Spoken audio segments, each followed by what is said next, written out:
Parashikimin Kamës, kemi ardhur me Albi Ajlezin, kandidatin për deputet i Partisë Demokratike e Aleancës për Shqipërinë Madhështore. Po shohim që nuk ka njeri. Dyqanet janë mbyllur, të rinj shqiptarë kanë ikur, po takojmë vetëm të vjetër në rrugë, të cilët nuk kanë fëmijët e tyre, dhe është një fatkeqësi goxha e madhe. Ky është programi i Partisë Demokratike, pa ne mendojmë për të rikthyer të rinjt në vendin tonë.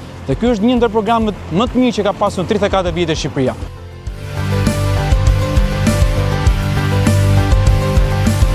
Në fillim të rrugës nga rreth rrotullimi i institutit deri këtu që ne përshkruam me këmbë, 80% e bizneseve ishin të mbyllur. Mund të kishin qepenin hap, po s'kishte njëri që mund të rrokisë të hapte derën dhe të priste, t'i thoje dy fjalë. 30% të tjerëve nuk të prisnin dot se kishin frikë.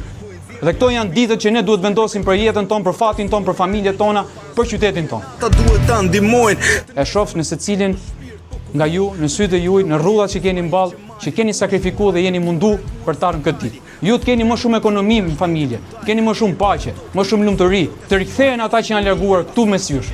Pra të jetoni të lumtur. Një fenomen tjetër, jo vetëm largimi i njerëzve, po dhe largimi i bizneseve nga Shqipëria. Shumica e bizneseve shqiptare tentojnë që të çojnë bizneset e tyre diku gjetër, sepse kanë kushte më të mira ekonomike, kanë shtet më të përgjegjshëm për ta zhvilluar. Hapi i parë që do bënin ata do ishte që të ndërtonin ekonominë e tyre këtu. Prandaj ne kemi ofruar edhe atë politikën e taksave, e cila është domthon 5 vjet pa taks për ata që investojnë në Shqipëri. Dhe do t'ju lutesha shumë ta konsideroni kandidaturën e Albi Ajlezit për të votuar për Albi Ajlezit.